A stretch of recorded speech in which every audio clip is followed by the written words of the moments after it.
Thanks for joining us on LifePluz. It's March 9th. We have collected COVID-19 headlines from around the globe to keep you in the know.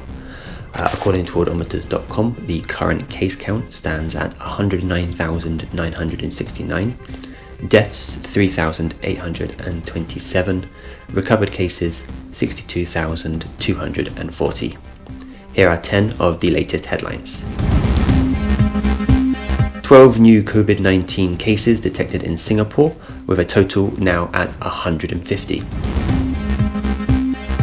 Bhutan reported its first corona case. A US tourist who travelled there from India has tested positive for the virus. The US count hits 450, and a top health official says regional lockdowns are possible. The Italian outbreak is the worst outside Asia, which has inflicted serious damage on Europe's most fragile economies and prompted the closing of Italy's schools. The country's cases more than doubled last week, from about 2,500 infections on Wednesday to more than 5,800 on Saturday, with deaths rose to 233.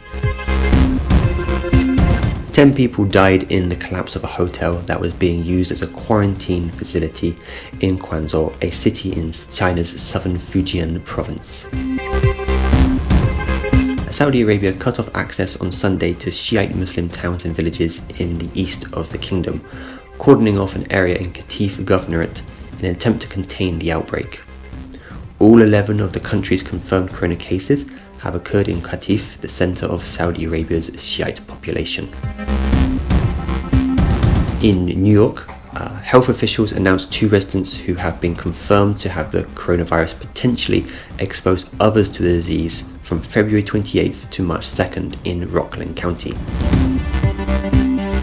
A man in his 60s has become the 3rd patient to die after testing positive for the coronavirus in the UK. According to NHS England, he had recently travelled from Italy and had underlying health conditions. The Department of Health and Human Services said Sunday passengers of the Grand Princess cruise ship will be transferred to a military facility for medical screening and a 14-day quarantine. California officials said earlier this week that there are more than 3,500 people aboard the ship, which has been idle at sea 50 miles from San Francisco since Wednesday.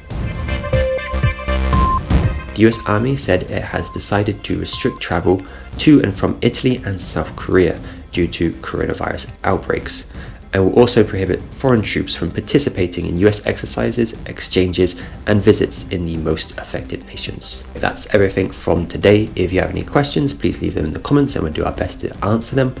Wherever you are in the world, good morning, good afternoon, good evening, or good night, and take care.